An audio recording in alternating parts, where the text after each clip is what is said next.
Nominee அவங்க சரியாக இருந்து அவர்களிடம் அந்த பணத்தை கோரும் பொழுதோ இல்ல அவங்களுடைய லாக்கர்ல இருக்கக்கூடிய எதுக்கு அந்த கீயை அவங்க வாங்கிக்குவதில் உள்ள ஆக்சஸ் பண்ணுவதற்கு உண்டான விஷயங்களை ஒரு வாரத்துக்குள்ள சரி செய்ய வேண்டும்.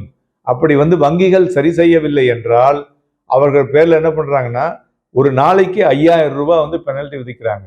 அதனால மேலும் இது நாமினி இருக்கிறவங்களுக்கு, நாமினி இல்லைன்னா என்ன சார் பண்றது? நாமினி இல்லாதவர்களுக்கு சில அஃபிடவிட் ரெடி பண்ணி வாங்கி கொடுக்கணுங்க.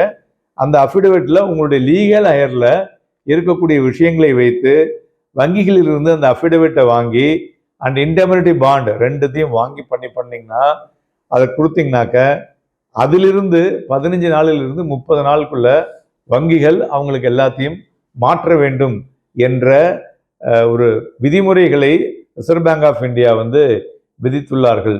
ஸோ அதனால நண்பர்களே, ஸோ ஃபிக்ஸட் டெபாசிட்ஸில் போட்டிருக்கோம் ஆனால் எங்களால் வாங்க முடியல அப்படின்னா இப்போ நீங்கள் இப்போ ரீசெண்டாக வந்திருக்கக்கூடிய ஆர்பிஐயினுடைய நோட்டீஸ் அப்படிங்கிற விஷயத்த நீங்கள் சொன்னீங்கனாலே வங்கியில் இருக்கிறவங்க எல்லாருமே அது தெரியும், அவங்களுக்கு பயப்படுவாங்க.